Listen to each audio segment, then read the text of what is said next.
Bitcoins and beer, bitcoins and beer. Here is Norm, he's a storm as he screams and raises rants. He is here drinking beer, spilling bitcoins on his pants. Hello, it's me, Norm again, here once again to drink beer or rant about Bitcoin. And today's beer, let's get to the beer first, is a stone beer, Ruin 10. You may have heard of the Ruination.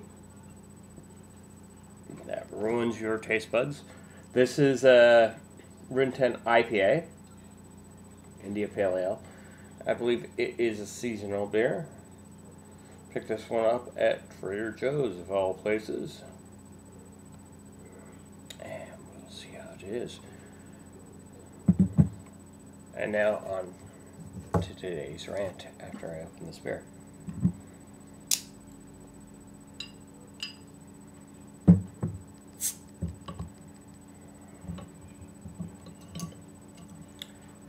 You may have been wondering why I've been ranting about Greece all this time.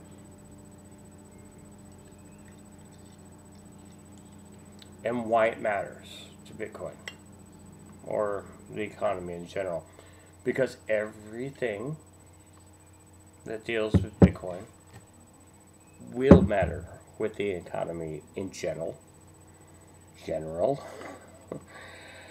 And Bitcoin will matter that. Wonderful smelling ale.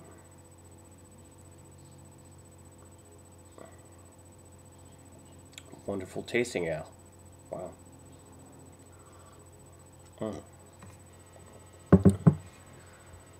Because the economy is connected like a spider web. Because it's a worldwide economy now. No longer just has to do with the United States or Europe or China. It's all connected. It's all interwoven. And what happens anywhere affects all of us. And what's happening in Greece, even though Greece is such a small country, but they owe so much money. And they defaulted on their creditors. That's going to affect us. They're going to look for alternative ways of currency and capital and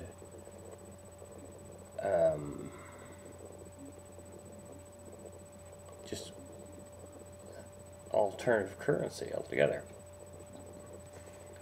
I know the government's going to recommend alternative currency, but they don't necessarily have to use that recommendation because it'll probably most likely be a inflational currency.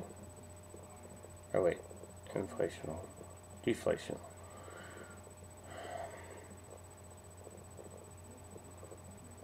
It'll probably most likely be a currency based on debt, which most currencies are. Most currencies, or most banks, are fractional reserve banking, which means that most of their assets are fractional. You know, they only hold, what, 10% maybe of their assets. Everything else goes out in loan. So all the mortgages that they hold, the car loans, the currency, your savings, goes out in loan. And the way this used to work in the savings and loan industry was you got a percentage, when it went out in loan, you know, they would pay back with interest, and you got a percentage of that interest. That no longer happens. That goes back to the CEOs, such as like Jamie Dimon,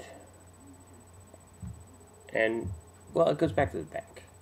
doesn't go back to the people fulfilling those loans, which is you and your savings account, like it used to. But those are back in the days when gold backed currency. When you had something backing currency that you can fulfill it. Now you don't even have that. So you have fractional reserve banking on top of a debt-based currency. Not even a gold-backed currency. Sure, they're insured. But can those insurance companies cover it? Back in 2008, they couldn't. The government had to bail them out, if you could remember, back in 2008. Bail out these banks. They weren't even, they could have been American banks, yeah. Well, they are. But they're international banks at the same time. So, in return, we bailed out international banks for their international loans as well. Because it's all, like I said, an international web now. Bitcoin is international. It doesn't have any trusted third party. If you can trust that third party that's already admitted to lying and cheating. I'm talking about JP Morgan Chase there. Keep an eye on Deutsche Bank, whose CEO and CFO just about a month ago resigned. And then one of their executives got, like about a year ago, got shot in the head with a nail gun by accident. Self-inflicted, apparently. After 8 tries beforehand. You can look it up. JP Morgan, some of their bank executives fell off buildings. When I mean some, yeah, look it up, verify what I'm saying.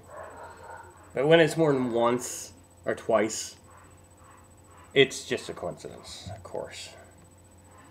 And there was a guy that jumped off a bridge too, but yeah, I think he started it. Just a coincidence.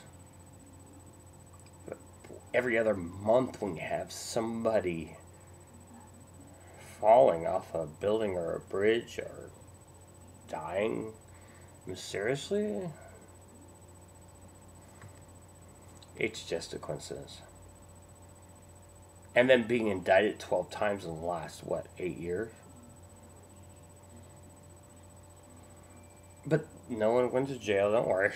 They just had to pay their bills.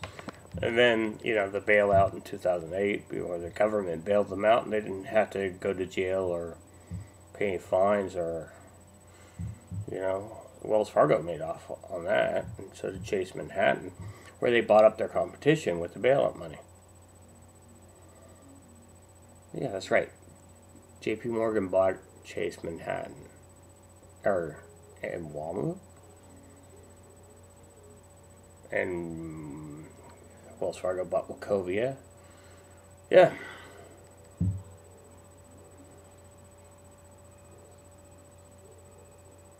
This system we have is not corrupt whatsoever right now. It's perfectly fine. Why fix it with Bitcoin? Why fix it with Bitcoin? Why should we fix it? It's perfectly fine. There's no corruption whatsoever in the system we have right now. It's not broken. Why fix it? So, Satoshi saves, Satoshi earned.